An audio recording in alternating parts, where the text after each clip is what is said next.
ribu tahun. Gitu. Jadi mereka selama itu hidup sendiri.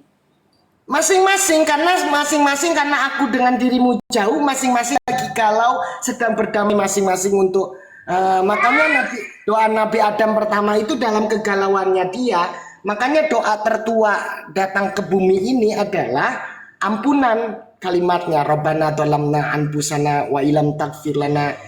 Nah, pas turun itu pertama kali dengan istighfarnya Nabi Adam.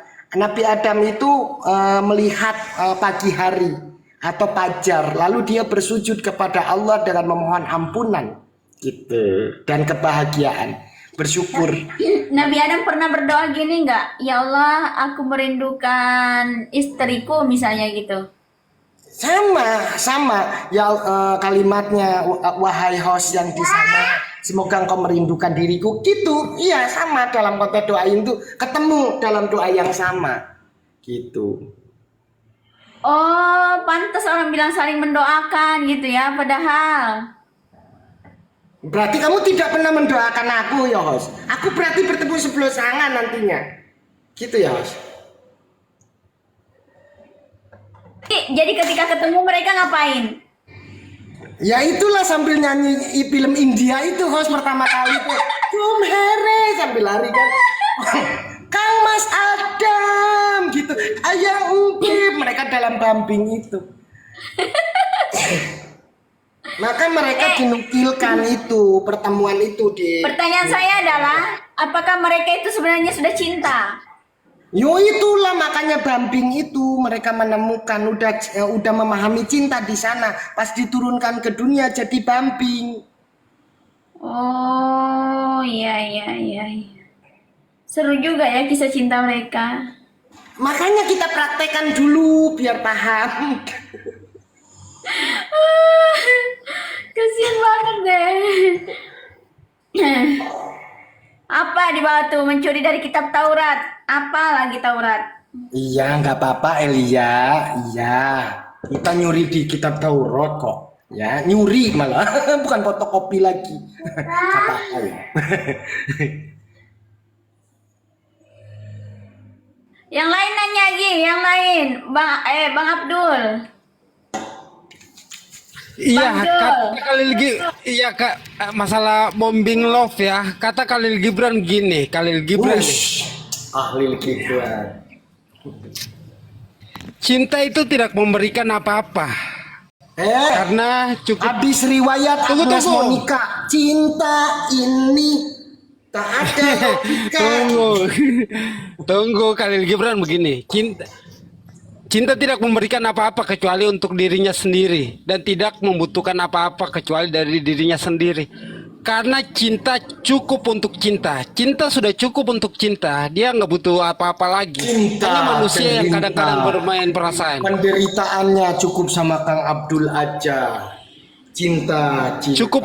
Cinta itu cukup untuk cinta, jadi nggak usah ditambah-tambah ya. Kang Abdul, Dia juga sudah ada sebelum kita lahir. Kang Abdul, kenapa ada bentuk cinta itu bentuknya love? Kenapa coba? Tahu ndak? Tahu ndak dulu? Iya, kalau bentuknya kotak nanti dibilang kardus Indomie. Bukan. Waktu itu. Iya, kalau kotak kardus Indomie. Kebentuknya love kayak gitu bentuknya. Waktu itu istrinya lagi nungging, suaminya di belakang, pas ngeliat pantat istrinya itu bentuk love pertama. Itu makanya ada bentuk love. Ya. Itu ceritanya. Dari nafsu ya. Dan saya pun nggak tahu, pokoknya istrimu lagi nungging, lihat pantatnya itu tuh. Nah itu ngebentuk love, itu Bentuk love ya. pertama. Iya. Oh iya. Bibir juga bentuknya love. Enggak, kalau bibir jadi agak susah bentuk love-nya. Coba kalau istri lagi nongkrong, Ini nafsu. itulah love gitu. Cinta cukup untuk cinta, dibahas dulu lah. Cinta cukup katanya untuk cinta, kata Khalil Gibran. Itu kan kata Gibran. Saya Udah lebih cukup. percaya sama Agnes Monica karena saya deket ke Agnes Monica. Cinta ini gitu.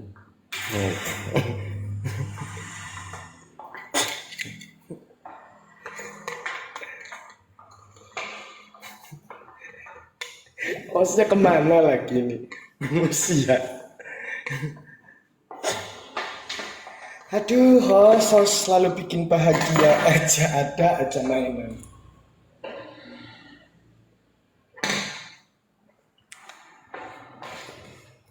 Pada kabur lagi.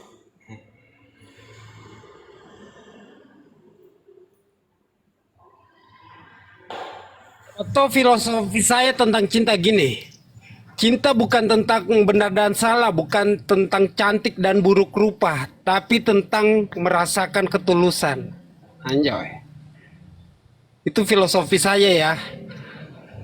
Kalau mau dipakai silakan. Karena itu kalau kita merasakan ketulusan, itulah cinta yang sebenarnya.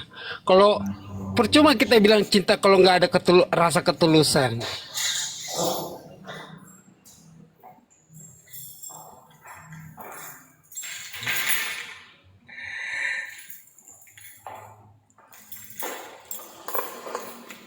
Cinta, penderitaannya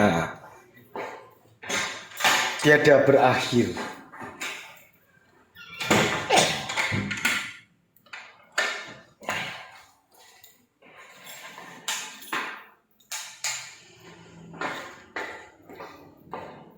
Kata-kata garangan, ya.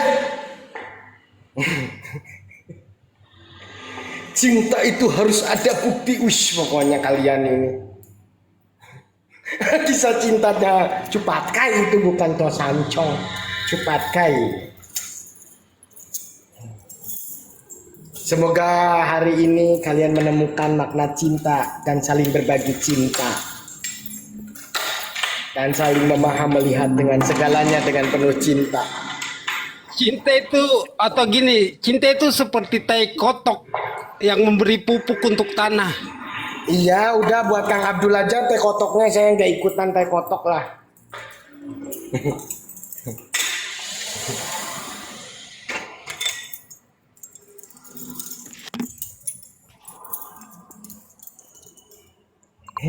Ya udah, ayo pada mandi.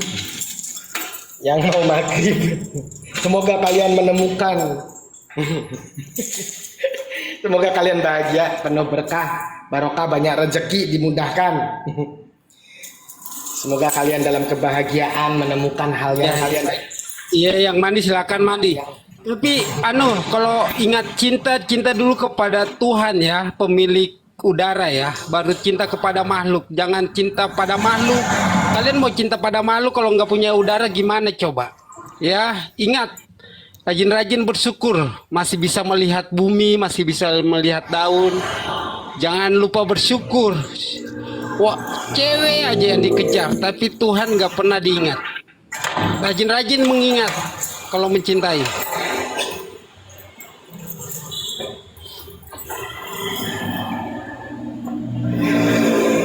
Saya izin kabur dulu karena kantor saya mau tutup. Saya mau istirahat itu jadi dukunnya karena kan tutup dulu kantornya. Assalamualaikum warahmatullahi wabarakatuh.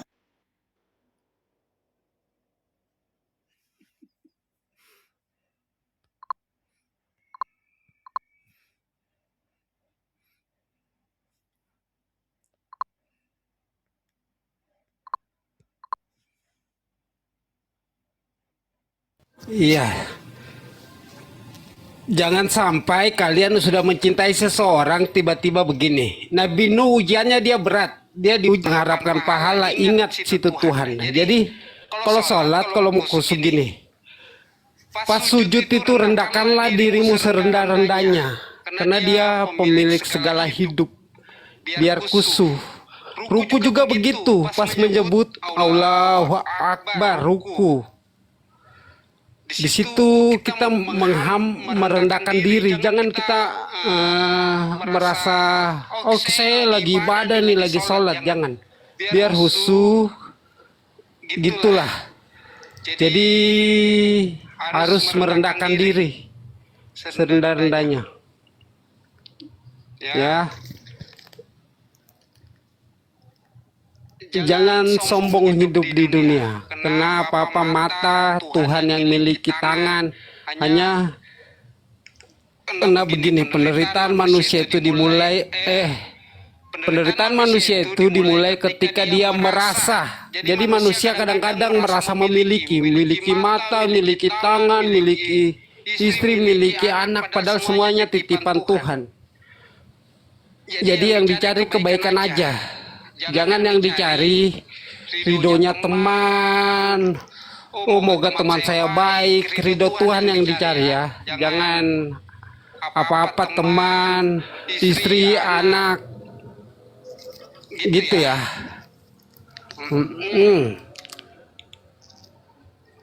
Kalau kita baik sama Tuhan, pasti anak dan istri juga ngikut kita.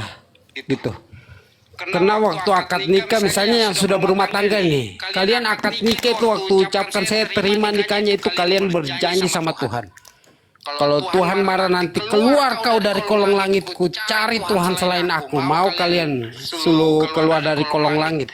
Mau tinggal di mana kalian? Mau cari Tuhan siapa lagi kalau bukan Allah ya? Gitu ya teman-teman ya. Jangan digituin ya, kalian sudah nikah, jaga anak dan istri, sayangi mereka sebagaimana kalian menyayangi kalian, tetangga kalian, sayangi manusia yang lain. Disayang semua ya. Jangan kalian diusir dari kolong langitnya Tuhan ya. Oke, di sini udah maghrib nih, saya mau istirahat dulu. Iya udah, udah lemparin semua, tendang-tendang aja. Oke, terima kasih banyak. Oke, tenang-tenang aja semuanya. Bang Abdurrahman, terima kasih banyak ya. Nanti lagi kita boleh. sambung, insyaallah. Nggak boleh. Iya, makasih ya. Aku mau Makasih, istirahat kita nih. semua betah loh. Assalamualaikum warahmatullahi Assalamualaikum warahmatullahi wabarakatuh. Pamit semua.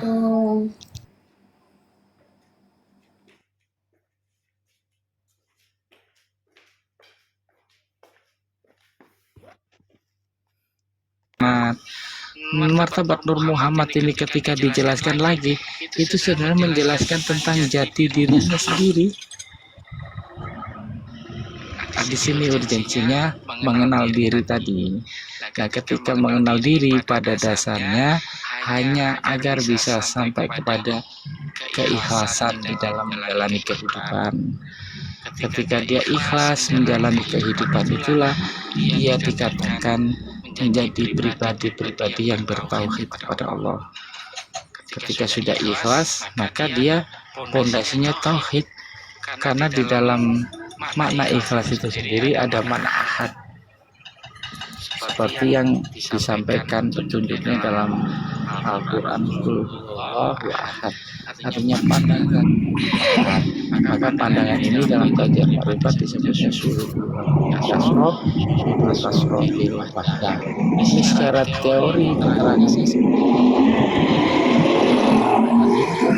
kita tinggal menjalani. Apakah benar kita sudah sampai ke situ? Ketika memang masih ada yang mengganjal atau menghalangi, itu yang memang kita harus banyak-banyak asa, kita banyak-banyak berlatih. Nah, salah satu metode berlatih di dalam kajian itu ya kita diberi tuntunan dalam ajaran Islam. Yang pertama yaitu membaca 2 kalimat syahadat di lisan, kemudian di qalbi, kemudian biru. Ketika ini sudah sempurna syahadat tadi, maka sampailah dia kepada musyahadah, maka berdirilah dia di dalam sholat itu sendiri, menjadi niat sholat. Syahadat ini menjadi usulinya tadi. Usul itu niat berdiri dalam sholat, belum sampai ke takbiratul ikram. Artinya ketika sudah niat tadi, dia disyariatkan berwudu. Kalau ada hadas besar, maka istinjanya dibersihkan dulu. Hadas besarnya dibersihkan, keakuan dirinya, najis-najis yang dalam diri, maka tidak ada keakuan. Jadi disyariatkan dengan kita, ya kalau tidak ada air dengan bertayamum, kalau ada air kita disyariatkan dengan memakai air tadi, membersihkan anggota tubuh ini. Jadi yang dibersihkan jasmaninya dulu, agar ruhaninya tadi terbuka. Ketika sudah selesai itu tadi, maka kita memakai pakaian takwa tadi, takbiratul ikram tadi. Jadi kita melihat tanda-tanda kebesarannya Allah saja yang kita lihat. Tiada sesuatu yang kita pandang kecuali itu semua bagian tanda-tanda kebesaran Allah, dan itu yang ada di dalam diri disebut dengan sir. Maka nyatalah Allah an-nasir wa antasiru. Kita menjadi bagian dari sirnya Allah tadi. Karena di sini azan, saya mute sebentar ya. Saudara-saudara akan berlanjut. Makasih Cak Man, berkah selalu Cak Man. Alhamdulillah, jazakallah khairan katsira. Amin, Allahumma amin. Oke, baik. Oke, lanjut. Alhamdulillah, berkah selalu Cak Man. Yang melanjutkan belum ada. Sabar ya Bang Febri. Bang Febri. Masih balik ni. Semayang aku. Oh, sana semayang dah kan? Sejak aku pada besok. Di Surabaya udah waktunya maghrib. Oh iya, Sidoarjo Surabaya maghrib. Oh. Ini lambat lagi ya. Tempat hostnya belum, tempat hostnya 35 menit lagi. Oh. Jauh.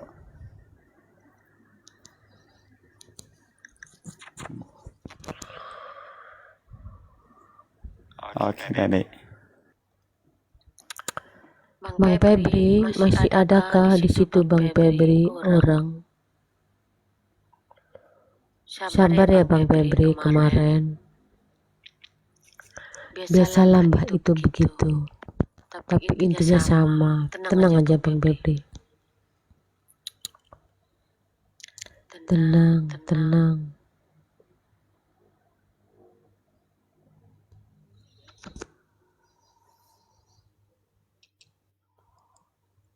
Silahkan yang lain.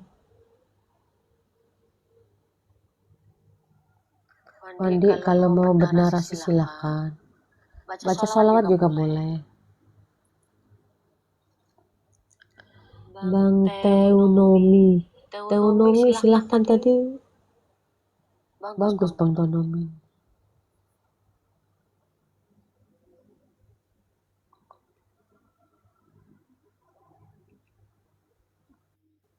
Kalau Bang Langsir mau bernarasi silahkan. Kita apa? Bagi yang lain dulu.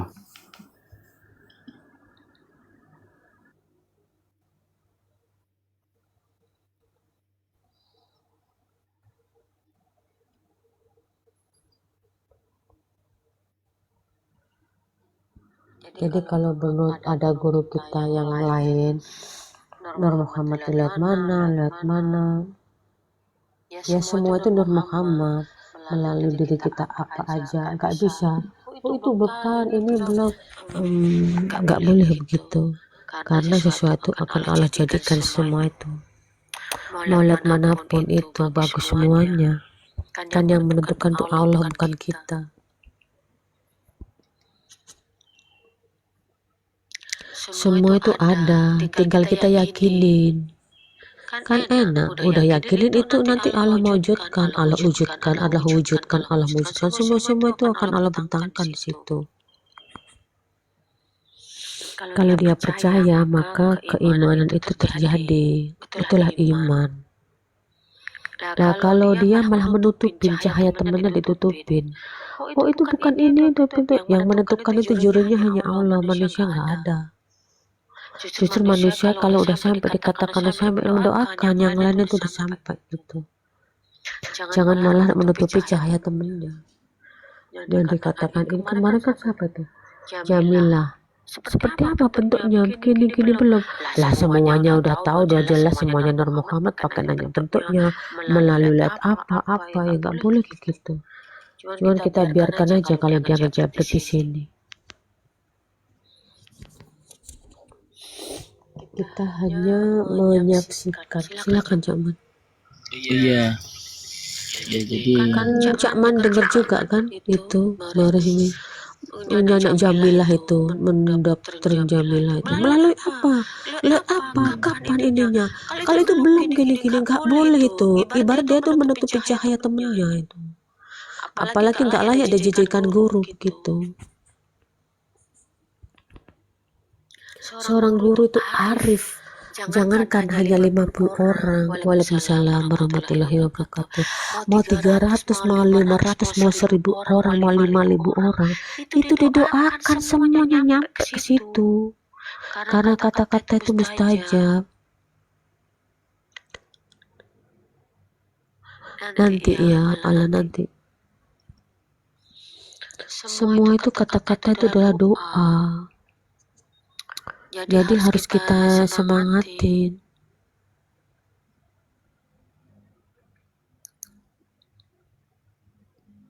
Ya, jadi kita tidak bisa lah paksa orang itu untuk apapun. Waalaikumsalam. Untuk jadi seperti dia ya. Nggak bisa ya Pak. Nanti kan takutnya kayak gini. Seperti kata Walid kan, Walid nak Dewi bully gitu kan, itu karena dipaksa tadi. Benar, jadi dimanfaatkan dan ibarat kata gitu. Karena tidak ada yang bisa memberikan apa ya namanya hidayah itu selain Allah gitu. Sampai kepada Allah itu kehendak Allah itu sendiri. Dan ini pertumbuhan kesadaran secara rohani itu sendiri, pengenalan kepada Nur Muhammad atau jati diri itu sendiri sebenarnya tidak bisa dipaksa, kecuali memang sudah saatnya. Namun ketika apa yang disampaikan itu memang sudah saatnya, ya tidak akan ada yang bisa menghalangi orang itu sampai kepada pemahaman. Hanya saja yang sering menjadi permasalahan adalah keraguan-keraguan itu sendiri. Orang sudah paham kan, sudah sering dibaca Al-Ikhlas itu, Qul huwallahu ahad, Allahu samad. Itu sering dibaca kan, hampir tiap hari mungkin bagi yang muslim ya. Itu sudah sering dibaca, mungkin dia hafal, tapi jarang dikupas. Ketika dikupas tidak mau dimakan kan, sudah tahu tinggal makan nasi nilai yang tempe, dalam arti sesuatu yang Dikasih tahu makan tempe.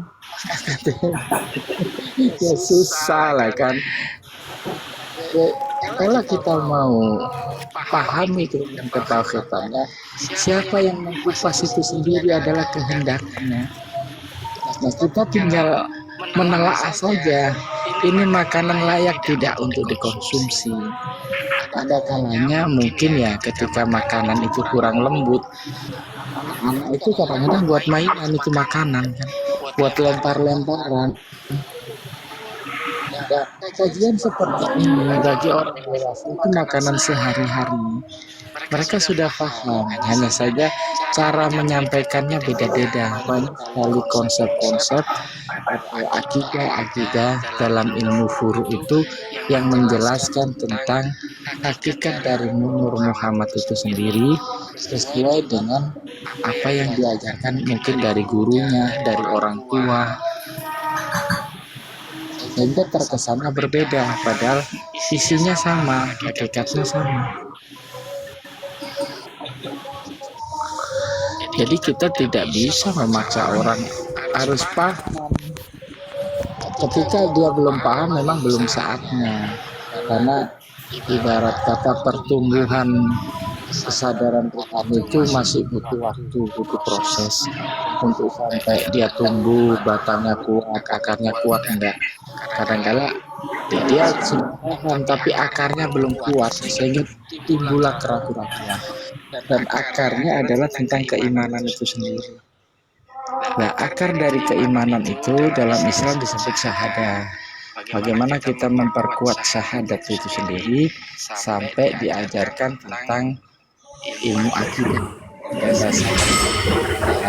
Di antaranya ya tentang mengenal sifat 20 itu tadi, atau kalau di tempat saya itu namanya aqaid 50 ya, aqaid 20 sifat wajib, 20 sifat mukhalaf, 1 jaiz, 41, dan disempurnakan dengan 4 sifat wajib bagi Rasul, mukhalnya pun 4, dan 1 sifat jaiz yang disebut dengan ya mungkin ya, sifat mungkin itu sendiri disempurnakan jadi 50. Sebenarnya ada 13 hal yang harus dijadikan akar juga. Ini baru akarnya. Kalau akarnya sudah kuat, maka pertumbuhannya nanti itu tumbuhnya bagus. Tapi kalau akarnya nggak kuat, akidahnya nggak kuat, fondasinya nggak kuat, keimanannya masih rapuh, dia paham tentang keimanan mudah roboh. Mudah robohnya bagaimana? Ketika dipertemukan dengan konsep yang berbeda, ketika dia mulai dewasa, yang mulai tumbuh, ibarat tumbuhan itu ketika tumbuh, akar kalau nggak kuat itu dia diterpa angin. Ibarat angin ini adalah kajian-kajian yang ada di luar sana itu lebih ekstrim, lebih terbuka. Misalnya kitab-kitab seperti yang disampaikan Ibnu Arabi, Jalaluddin Rumi, Imam Al-Ghazali, para ahli-ahli yang notabene itu adalah seperti memberikan kita itu kekuatan di dalam kajian iman itu sendiri. Dan ini seperti asupan, kalau saya memahami yang seperti angin yang kencang. Kalau kita nggak punya pondasi kuat, kita terbawa arus. Semua dipelajari. Ketika dia semua dipelajari malah bingung sendiri dia. Kebingungan itu nanti jadi keraguan-raguan. Nah ternyata kalau saya teliti karena gurunya belum ada, dia tidak mempunyai seorang pembimbing yang memang ahli atau disebut dengan al-ulama warasatil anbiya, tapi ulama yang benar-benar sanadnya itu bagus. Tujuan sanad ini apa yang disampaikan itu bisa dipertanggungjawabkan. Dalam arti dipertanggungjawabkan ini beliau sudah mempraktekkan, sudah nyata hasilnya. Jadi secara umum bisa diterima. Tapi ketika masih belum bisa dipahami secara umum, jatuhnya ke pribadi itu tidak boleh diajarkan. Kalau masih bersifat pribadi, untuk konsumsi pribadi harus dipraktekkan, dibuktikan sendiri. Tapi ketika sudah diajarkan ini, kita harus selidiki ini dari mana ilmu itu. Takutnya nanti ketika dia sudah menjalani, ternyata timbul keraguan-raguan itu sendiri, kok nggak sinkron ya ilmu dengan ilmu lainnya. Pada dasarnya ilmu kalau sudah sampai kepada pondasi yang kuat, itu ilmu apapun diserap dia, sekencang apapun angin tidak akan goyang, justru memperkuat pertumbuhan tadi. Karena angin itu sendiri sebenarnya ya Bunda ya, angin itu bisa jadi makanan. Memang butuh pembimbing. Kalau memang sudah sampai kepada kajian khusus itu paling afdal lah kita punya tuan guru, punya pembimbing, bahasanya mursyid. Urgensinya kita ada yang mengawasi, karena kita kadang-kadang diri saya pribadi itu berbuat salah nggak sadar kalau saya salah. Ketika teman yang mengingatkan, ya baru ngeh. Iya Kak Siti, nggak apa-apa Kak Siti.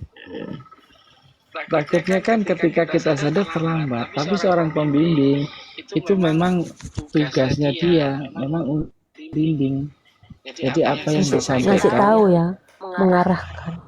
Iya, untuk memang dijadikan Allah orang-orang seperti itu seperti tugas gitu lah bahasanya. Dia memang sudah hidup dan matinya memang sudah diserahkan, pasrah total untuk umat. Seperti Rasulullah itu sendiri memang sudah disadari sebagai nabi, sebagai rasul, maka tugasnya membawa umat, artinya Muhammad bin Abdullah itu meninggal ribuan tahun silam. Gimana caranya? Susah. Akan tetapi penyaksian itu berarti kata ngomong itu. bang mau ngomong ngos-ngosan bang. Iya, Iya itu adalah juga kali ya bang ya. iya benar. Udah nggak tahu lagi mau ngomong apa gitu. Aku udah kayak udah gitu aja. Udah di atas kan. Dan yang di atas juga orangnya pasti semakin sedikit. Karena yang mampu-mampu aja, maksudnya yang dimampukan untuk naik ke atas gunung gitu bang. Iya benar. Kalau di pusatnya ya capek ya tahu. Iya saya juga capek ya nggak perlu diomongin. Iya. Apa yang mau diomongin lagi tentang gunung? Orang sama-sama manjat, kita sudah sama-sama sampai di sini dan sudah melewati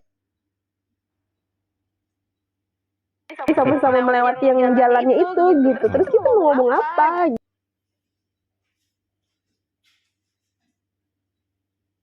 Enggak ya ada airnya enggak ya perdebatan kan gitu. Ya udah kalau udah di atas ya tinggal foto-foto atau ada sunset ya udah tinggal foto. Iya, kalau masih di bawah kan, katanya di ini ada airnya, ini air, loh, air itu apa sih gitu kan? Air itu yang gini loh, padahal sama-sama belum tahu bentuknya air, cuman hanya versinya masing-masing bahwa nah ada yang melihat air itu di danau gitu kan. Nah, ada yang bahas tentang danaunya, ada yang bahas tentang bentuk danaunya, ada yang bahas tentang airnya, ada yang bahas tentang kesegaran airnya, ada yang membahas tentang saat dia nyebur ke air itu dingin gitu. Nah, itu yang membuat ricuh akhirnya gitu komunikasinya. Padahal yang dikomunikasikan itu sama-sama air di dalam danau gitu. Itu.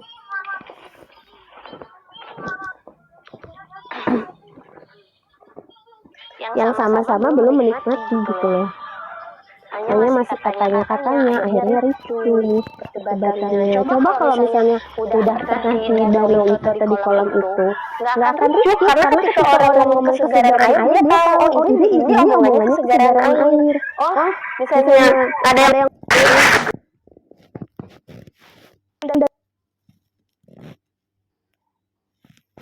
danaunya karena dia udah pernah di danau itu dan pernah nyemplung, pernah minum, pernah tahu tepiannya, berarti ya akan nyambung terus dengan obrolan orang, nggak akan ricuh gitu.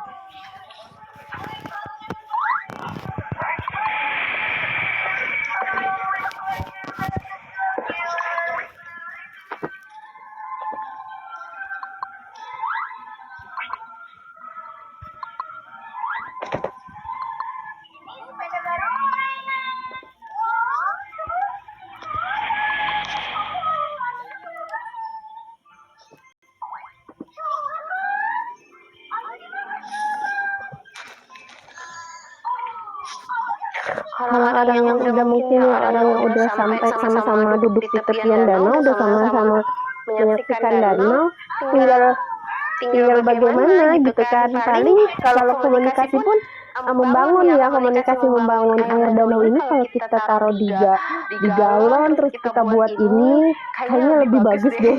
Itu tuh membangun tuh membangun keindahan yang sudah indah gitu.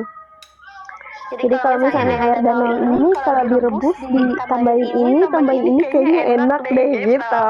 Jadi tinggal pembahasan walaupun udah di tepi danau sama-sama duduk di tepi danau, pembahasannya membangun gitu, tinggal membangun bagaimana air ini bisa gimana nih airnya. Oh air ini kalau dikasih pewarna ini jadi merah deh. Oh ini enak rasanya nih kalau begini. Oh iya ya, oh begini ya gitu. Jadi seru gitu. Dan ada perdebatannya pun membangun gitu.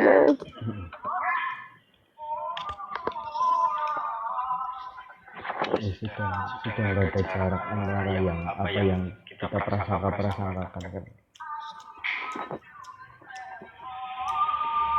Kalau mungkin ya berprasangka tentang danau ya ribut.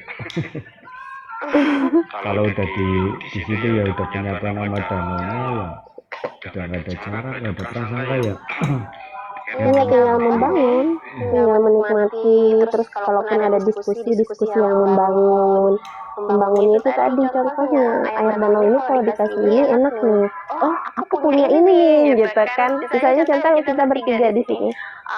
Bang Agris misalnya punya gulanya, misalnya aku cuma punya kopinya. Oh, Bang Terong misalnya punya tungku dan tempat merebus air danaunya, gelasnya, perabotannya semuanya. Udah, gimana caranya? Ketika komunikasi terbentuklah komunikasi yang membangun dan mendapatkan sesuatu yang indah dan nikmat gitu. Sehingga apa? Terbentuklah kopi gitu. Segelas kopi yang ketika diseduh dan dinikmati itu nikmatnya luar biasa gitu lah Bang. Memang kalian diskusinya kayak gitu. Kalau udah sama-sama sudah duduk di tepian danau dan sama-sama memahami tentang danau. Nah, yang biasanya berdebat dan merasa saling benar satu sama lain itu kalau menurut pandangan aku, tapi nggak semuanya begitu ya. Itu adalah hanya misalnya gini, kita bertiga turun dari gunung ketemu dengan 7 orang dan kita bercerita kepada 7 orang itu bahwa di sana ada danaunya itu begini loh bentuknya, begini. Nah, yang 7 orang langsung percaya karena dia belum mengalami tapi langsung menyampaikan gitu. Dia belum mengalami, belum sampai ke danau itu, hanya katanya dari yang kita misalnya bertiga turun dari danau itu dan disampaikan. Nah, karena yang 7 orang ini berbeda-beda gitu, akhirnya timbullah perdebatan. Karena ini kan dia punya prasangka tentang danau, prasangka yang dikembangkan oleh dirinya sendiri, sedangkan dia belum sampai ke danau itu gitu. Itu sih mungkin ya menurut aku sih. Setuju sih Mbak.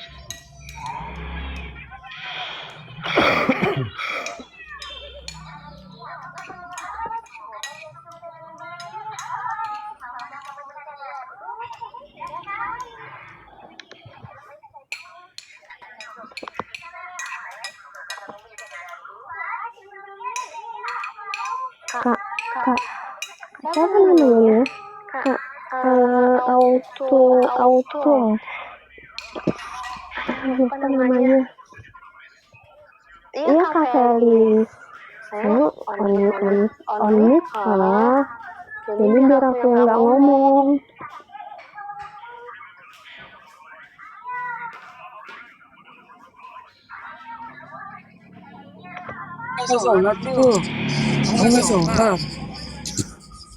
Aku kan lagi datang bulan. Kenapa? Bulan datengin. Kamu punya salah apa dia? Iya, aku didatengin bulan. Mungkin karena aku terlalu cantik gitu sehingga bulan datang kepada aku setiap bulan gitu untuk nengok aku gitu. Ya lesbi dong, masa bulan sama kasih? Iya bang Itu yang paling bisa nenangin itu damar bulan.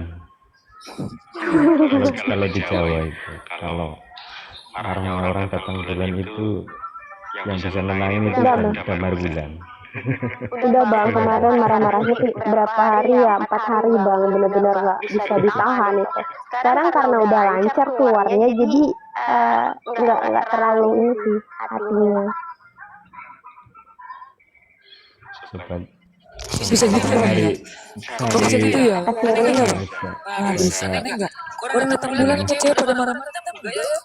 Kita emang nggak pernah. Biasa aja sih, nggak ada. Marah nggak jelas kayak gitu tuh. Kita enggak ya bang? Apa sih yang membuat mereka cuman keluar darah kan kayak Bang Agus karena luka nih. Marah-marah enggak ya bang? Enggak. Aku juga nggak ngerti. Cewek banget gitu bang. Apa maksudnya Bang Agus? Ya kok cewek banget ya begitu. Jadi kalau maaf untuk orang yang cowok tapi malamnya jadi anti, kenapa dia bisa lebih anggun daripada cewek? Gitu. Kenapa dia bisa lebih kemayu ya berapa ya lebih centil gitu daripada si cewek asli gitu.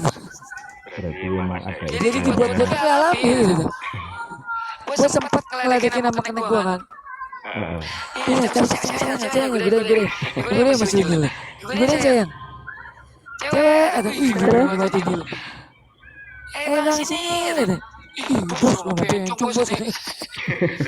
Gak kelihatan gitu tuh, bener gak kelihatan. Kan kalau bencong kan cuma adanya malam gitu, kalau siang kan gak ada gitu. Karena itu buat menyamarkan lah ya. Karena bulannya gak datang gitu. Aku juga nggak ngerti, kadang kasihan juga sih ya. Ketika mau datang bulan itu kan pasti kena imbasnya gitu. Iya, kita laki-laki tuh Marah-marah terus gitu, nggak tahu kenapa. kita laki-laki jadi mau buang bakal perang ya mau buang kan, buang nggak buang buangnya yang perang gitu tuh. Ini sih kalau dramanya tiap udah di setting gitu Ram. nah dari setting kalau mau mikir bang, kalau bisa nanti kalau tiap datang bulan kita kurung aja bang, kayak apa kayak anjing itu bang, Aku kadang kita kurung aja sekalian. sih, aku pengen kayak ada nggak sih di sini goa gitu, goa khusus buat orang-orang gak datang bulan. Iya, Jadi kalau kita lagi PMS gitu ya, PMS kan pramenstruasi ya, itu tuh kita masuk aja ke goa gitu, jadi nggak nyakitin orang lain gitu, teriak-teriak, marah-marah kayak di goa, nangis-nangis kayak gitu kan sendiri gitu. Tapi jangan dikumpulin sama orang yang main juga, bahaya. Kemudian nanti, maksudnya disikat-sikat kayak penjara gitu tuh.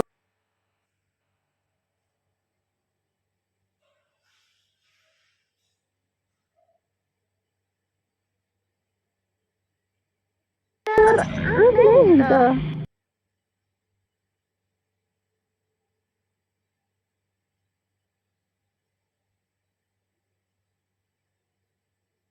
Tuhan aja bisa salah, satu tambah satu sama dengan dua aja bisa salah Ram. kalau kalau itu kan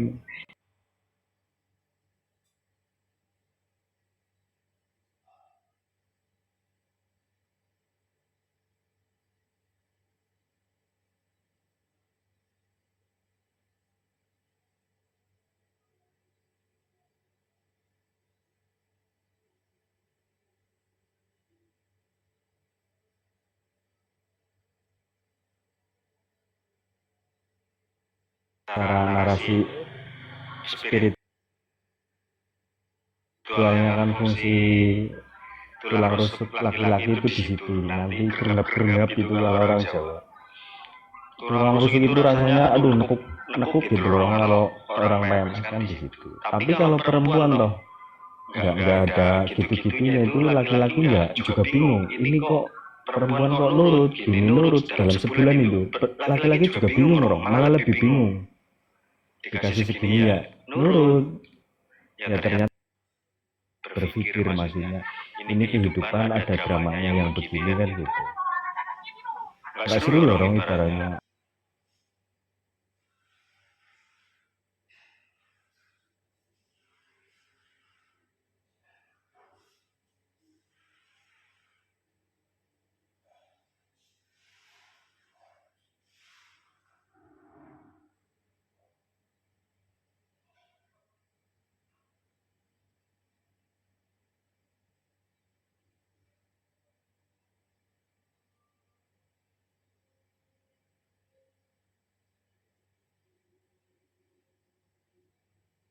Jangan ya, kalau kita tanah itu juga mengalami menstruasi dong. Itu buat mengguncang para yang hidup yang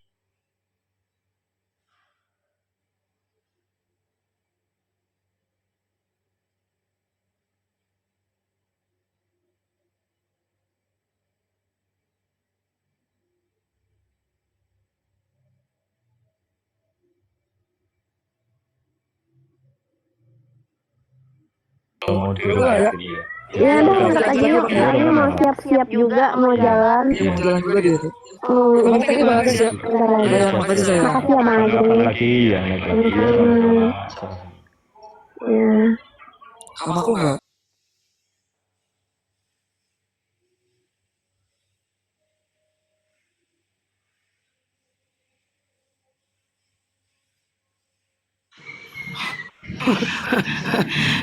kita contohin di Singapura tuh kalau ketahuan ngebuang sampah sembarangan itu kan kena denda. Kalau di kita kan belum ada kan kena denda buang sampah sembarangan. Ada itu. Ada peraturannya. Ada atau nggak ada? Ada. Nah, itulah ketika suatu hukum atau Tuhan itu dijadikan konsep keyakinan seperti itu. Tapi di Cina berbeda cara memperlakukannya. Jadi mereka itu tidak menganut konsep keyakinan, tapi apa? Memahami, mengalimi. Pada akhirnya ketika ada suatu kebijakan, mereka itu memahami. Ketika sudah paham, mereka itu alimul bayan. Tahu untuk bersikap bagaimana. Karena mereka cuma yakin sampah itu menyebabkan banjir, tapi mereka tidak paham gitu. Sama seperti Tuhan pun demikian, mereka cuma meyakini, nggak paham.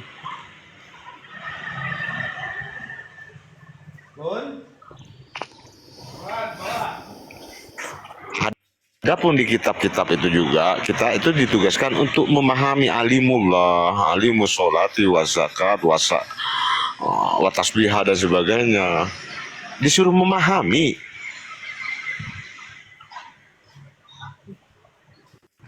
Berarti ajaran mukmin, kaumnya umat yang benar itu belajar memahami, bukan belajar meyakini. Apapun yang ada di sekitar Anda itu pahami. Jadi apa yang Anda lakukan itu berdasarkan pemahaman Anda, biar Anda selamat. mengerti Bang. Artinya kalau kita nggak paham ya kita nggak akan bisa kayak gimana. Tetapi apakah keyakinan itu muncul kan setelah pemahaman harusnya kan Bang? Kalau kita udah paham. Buat apa keyakinan itu? Enggak, maksudnya saya ngomong kalau itu sudah paham biasanya baru bisa ke proses yakin. Ya karena konsep dasar mukmin itu, keyakinan itu di Musa sebenarnya. Di mukmin itu dari beberapa ayatnya itu menuju kepada pemahaman, bukan keyakinan. Jadi supaya Anda itu paham dan bisa menjadi nyata. Bukan hal-hal yang batil aja kan yang diikutin berdasarkan keyakinan. Jadi nggak butuh keyakinan, butuh pemahaman.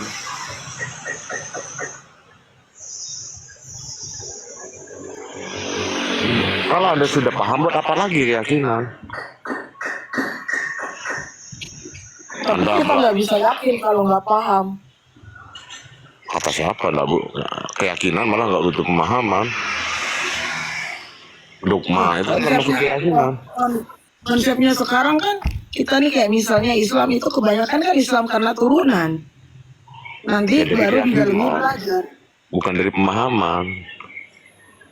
Jadi karena misalnya ini terlahir dari Nasrani, maka biasanya dibuatnya Nasrani.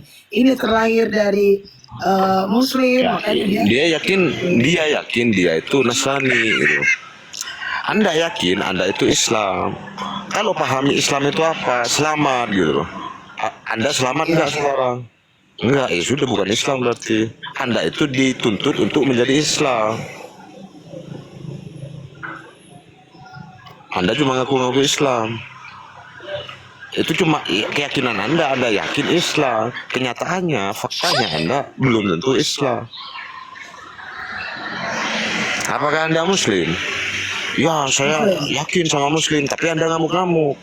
Berarti Anda nggak paham tentang apa itu Muslim.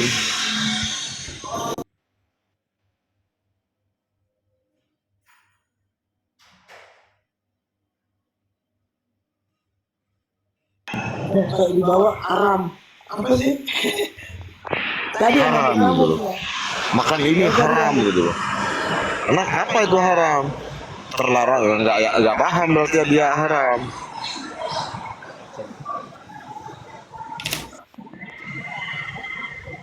Haram, nggak boleh. Halal, boleh. Nah itu nggak paham dia. Makruh itu ya. Makruh itu arti aslinya itu menjijikkan gitu Bu. Jadi Islam itu tidak pernah menuntut selera Anda, tapi yang dituntut pola pikiran Anda. Masalah Anda nggak senang terhadap makan ini itu urusan Anda. Kalau Anda nggak suka durian, makruh bagi Anda.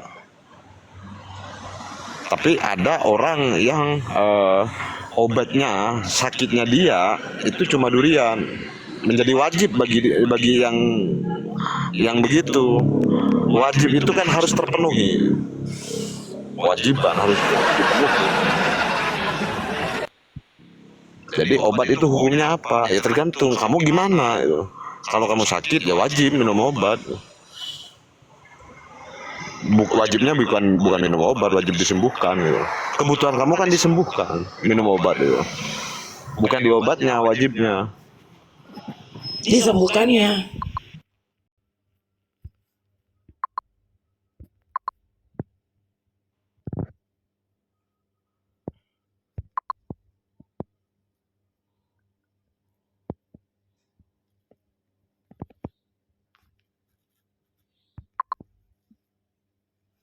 Itu milik abang, dulu ke situ. Itu milik abang. Abang.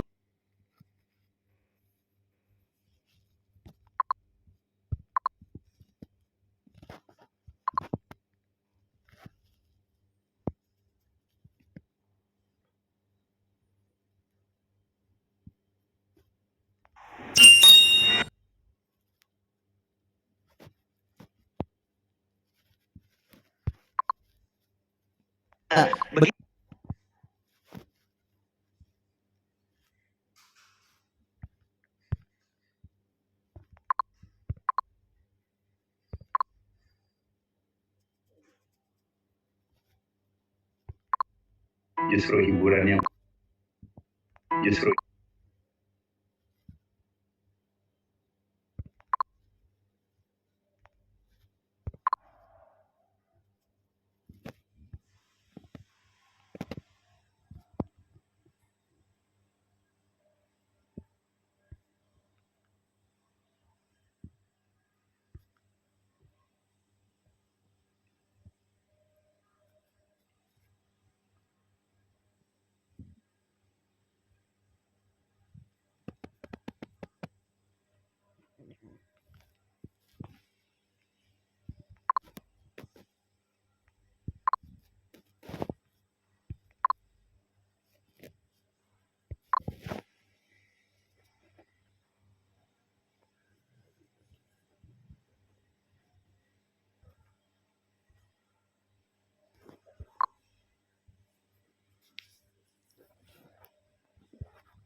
Dengar kelima orang kalau dibilang yang disawer itu memang itu yang nggak bisa loh.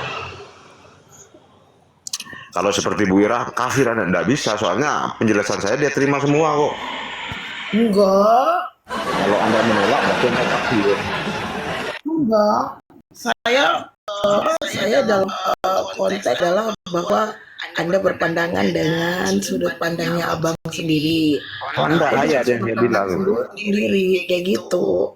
saya tidak bicara tentang sudut pandang saya bicara ayat. Saya mempertanyakan ketika sudut pandang Anda sholat itu Penafsirannya Bang Babi Bu itu. saya tidak menafsir. Anda yang menafsir esensi sholat adalah bacaan, itu kata Anda. Saya mempertanyakan, lantas bagaimana cara burung sholat, matahari sholat? Emang ada burung sholat? Ada Ya matahari itu sholat? di ayat atau An-Nur 41 saya tunjukkan.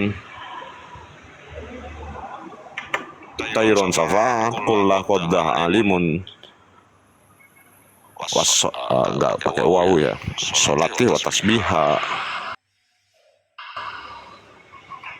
Diartikan, diterjemahkan sama depak lo, bukan saya ini. Ketika burung sedang mengepakkan sayapnya, ada yang menjelaskan ketika terbang sesungguhnya mereka sedang sholat dan bertasbih. Alimu sholati wa tasbiha, alimu sholati wa tasbiha, ayatnya. Tasbihnya ada, waw atas dengan sholat. Sholat dan bertasbih. sholati wa tasbiha.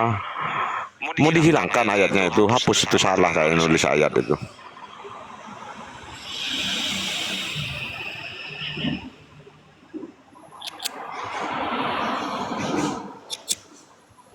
Mau bolak-balik mau lihat gimana ibu ini? Nggak percaya kalau saya itu tahfiz ibu. Gini kan, kayak gini. Kalau misalnya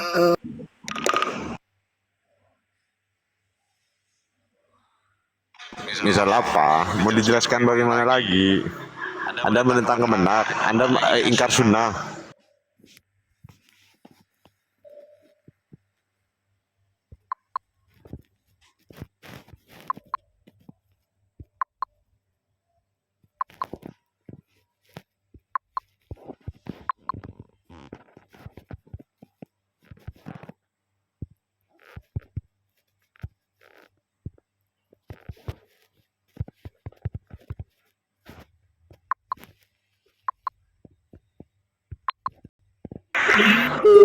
jadi Belum tahu. melihatnya seperti itu aja, kayak gitu.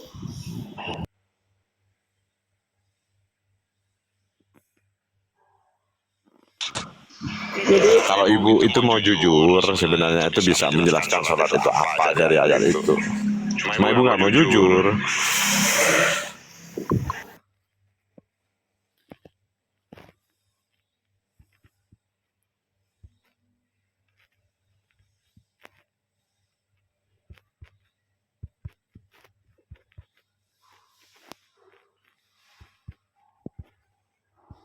Apa itu di luar apa ya, gua asli angkat tangan, gua bilang kan dari situ gua angkat tangan kayak gitu, karena itu sulit untuk Menjadi gampang ketika Anda udah dibaptis di dalam kekristenan. gua aduh gimana ya cara ngomongnya, gua masa